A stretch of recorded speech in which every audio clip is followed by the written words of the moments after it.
This is a 1/12 scale Arthur Morgan figure based out of the game Red Dead Redemption 2.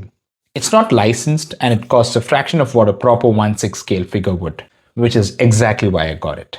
The box art looks really chaotic to me. I'm more of a minimal person. There are Chinese letters thrown into it.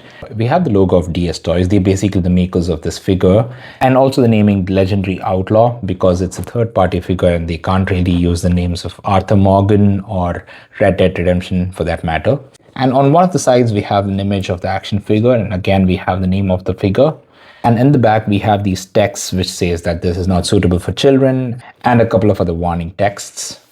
So let's get the figure out of the box and see what it's really made of.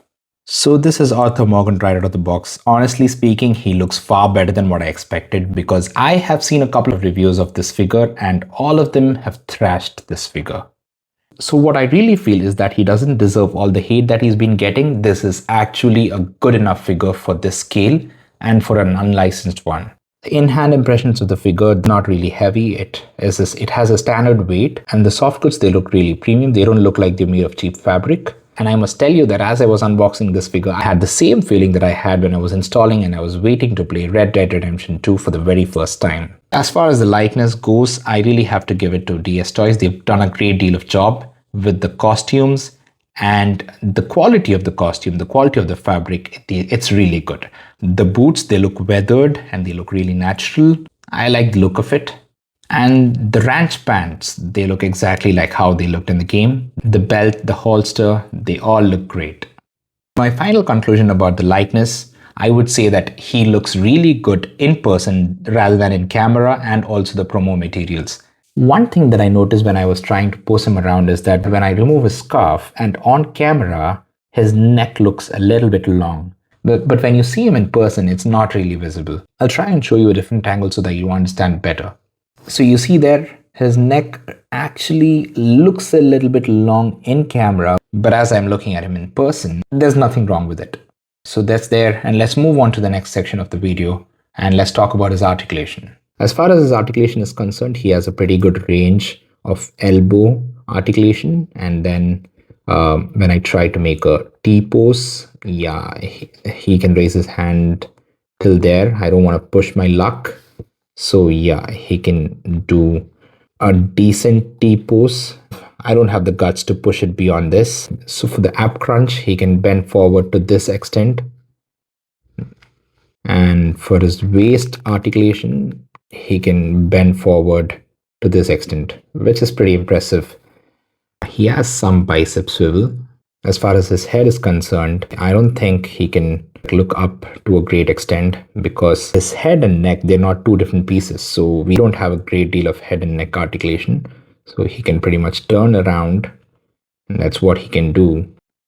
What I noticed is that the knee is a little bit loose, like it's very loose, way too loose. So I'm a little bit worried about that.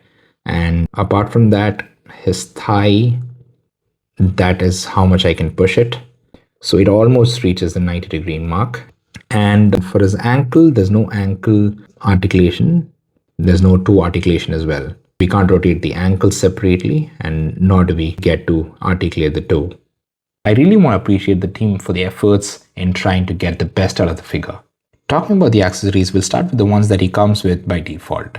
So we have the star that looks like a sheriff badge, and we have the suspenders, we have the belt, we have the holsters.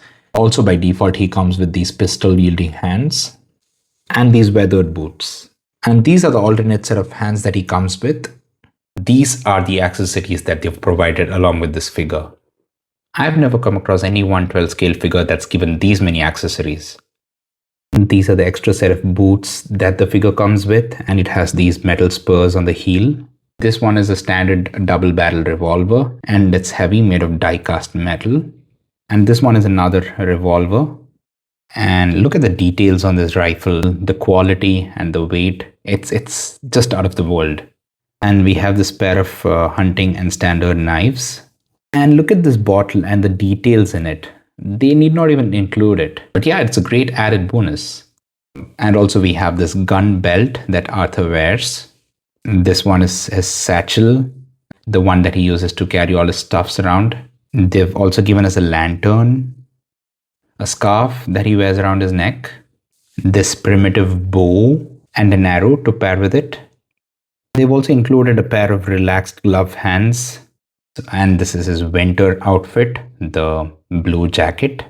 And last but not the least, the famous Arthur Morgan hat. They've given us this alternate head sculpt, the bearded look. I'm not really a fan of the head sculpts in this figure because they don't really look like Arthur to me. But when you have the costumes and the pose and the accessories, yeah, it completes the look.